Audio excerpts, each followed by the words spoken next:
Assalamualaikum warahmatullahi wabarakatuh. Halo teman-teman, kembali lagi di channel saya, channel Tirta Wahyu.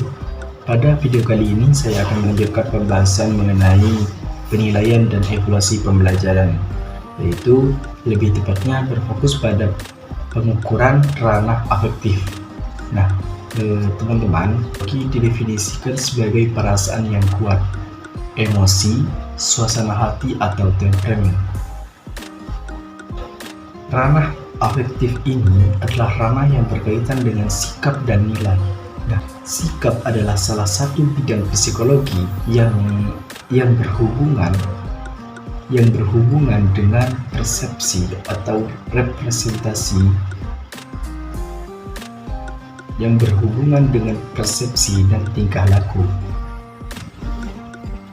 Ranah afektif ini lebih berorientasi pada rasa atau kesadaran. Nah, banyak di kalangan ahli yang menginterpretasikan ranah afektif ini menjadi sikap, nilai, dan nilai sikap, yang juga diartikan sebagai pengaruh terhadap tujuan instruksional yang akan ditetapkan dalam tujuan pembelajaran. Kemudian yang selanjutnya adalah mengenai tingkatan dari ranah afektif ini. Nah, tingkatan dari ranah afektif ini menurut taksonomi Krathwohl mencakup menjadi 5 tingkatan.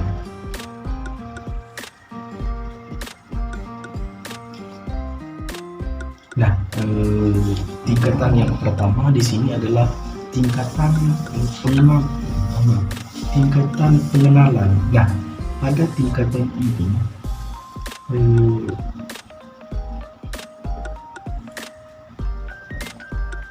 peserta didik memiliki keinginan untuk memperhatikan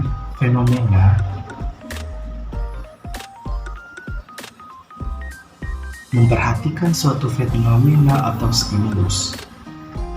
Adapun tugas pendidik dalam tingkat yang pertama ini adalah mengarahkan fokus peserta didik pada suatu objek yang menjadikan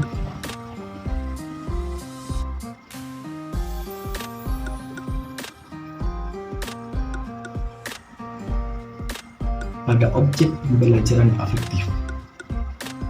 Misalnya pendidik mengarahkan agar peserta didik itu senang membaca. Kemudian dilanjutkan pada tingkat yang kedua adalah tingkat responding atau pemberian respon. Nah, dalam tingkat ini tidak hanya sekedar mengenali, tapi juga sudah bisa memberikan respon terhadap suatu fakta yang telah diterima oleh peserta didik. Kemudian yang ketiga adalah valuing atau penghargaan. Nah, dalam tingkat ini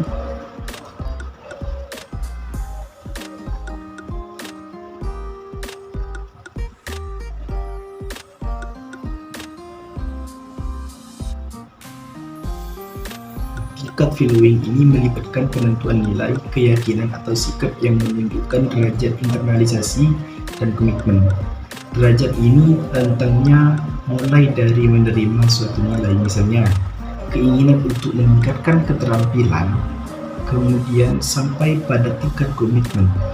Valuing atau penilaian berbasis pada internalisasi dari perangkat nilai yang spesifik sebagai hasil belajar pada tingkat ini akan selalu berhubungan dengan perilaku yang konsisten dan stabil agar nilai dapat dikenal atau diukur secara jelas. Yang selanjutnya adalah organisasi atau pengorganisasian. Pada tingkat ini nilai atau nilai satu dengan nilai yang lain dikaitkan, artinya mengaitkan dua nilai yang mungkin saling berhubungan. Adapun hasil pembelajaran pada tingkat ini berupa konseptualisasi nilai atau organisasi sistem nilai, misalnya pengembangan filsafat hidup yang islami secara substansial, itu tidak fanatik buta pada mazhab atau golongan tertentu. Nah, kemudian yang terakhir adalah karakteristik atau pengamalan, lebih dikenal dengan pengamalan.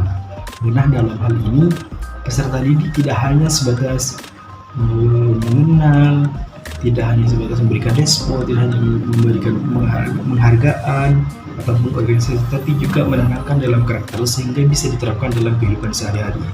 Cukup sekian teman-teman apa yang bisa saya share. Kurang lebihnya mohon maaf. Wassalamualaikum warahmatullahi wabarakatuh.